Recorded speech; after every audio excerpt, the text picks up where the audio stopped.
Welcome to How to Cook That. I'm Ann Reardon and today we're making a chocolate coconut dessert that looks like a coconut.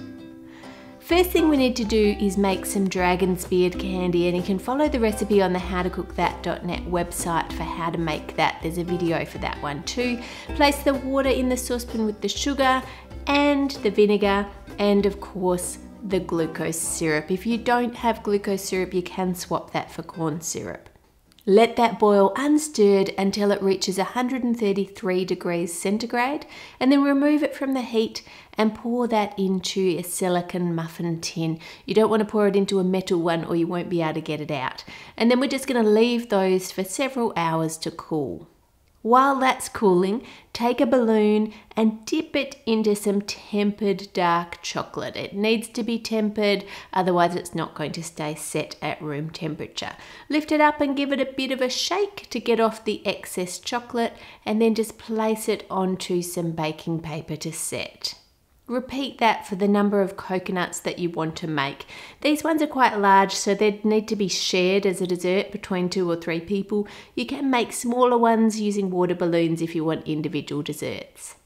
Now that this candy is cooled, it's set really hard, so you need to microwave it to soften it and then pull it to make the dragon's beard candy. If you've never made this before, then I'll link you to my video at the end that explains all the tricks you need to know to make this successfully.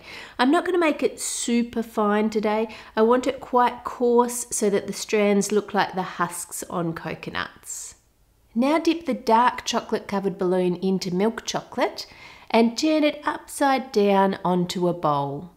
Arrange the dragon's beard down over the top. Now, if you look at a coconut, the strands all run in one direction, a bit messily, but they're going from one end around to the other end of the coconut. So try and keep all the strands going the one way.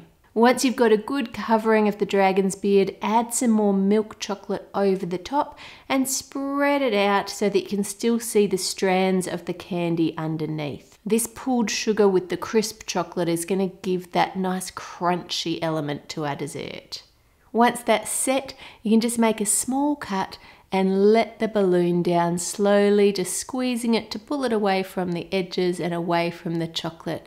And then you can just take that out of the bowl. Now you can just use sharp scissors to cut around the edge at the level where your dark chocolate was, so you have a nice neat coconut that looks like it's a coconut shell being cut in half. If you prefer, you could leave it untrimmed if you want to have more of a rough edge to your dessert. Now for your mousse, we're going to need coconut cream, sugar, gelatin, and water, and we'll also need some normal whipping cream as well in a minute. Put the gelatin sheets into the water to soak, and as always, all the recipe quantities are on the howtocookthat.net website, and there's a link to that below for you. Then put the sugar in with the coconut cream, and then I'm going to add a little bit of vanilla. You could use some rum or some banana liqueur or whatever you like. Here, I just want to keep it good for kids, so I'm just using vanilla. Now you want to heat that until the sugar is melted, and then squeeze the water out of your gelatin sheets and add them into the pan and keep stirring until they're dissolved. Then you just want to leave that to cool to room temperature. Don't refrigerate it, we don't want to chill it, we just want to take the heat out of it. Once it's cooled, whip your cream until you get stiff peaks and then fold through that cooled coconut mixture. Now you need to immediately spoon that into your coconut shells. This mousse is not very sweet because you're going to get plenty of sweetness from the chocolate. If you're making the mousse just on its own, you might want to up the sugar a little bit. Fill each half with mousse and then place them in the fridge to set.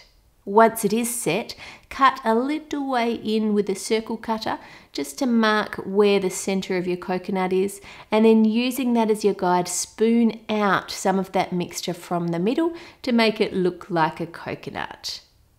Warm the back of your spoon and rub it along the inside just to smooth where you've scooped it out. Now the question is what to put in the middle. You could put coconut water in it, but I think I'm going to put some nice fresh fruit because I think that'll go well with the creamy, rich coconut mousse and that crisp crunch from the chocolate and dragon's beard candy. I took one of these outside to try and get a photo in the natural light, and the birds were very curious. One magpie was extremely brave and came right up to where I'm sitting with the camera. Subscribe to How to Cook That for more crazy sweet creations. Click here for my channel, here for the latest video, and here for how to make the dragon's beard candy. Make it a great week by trying to make someone else's week great, and I'll see you on Friday.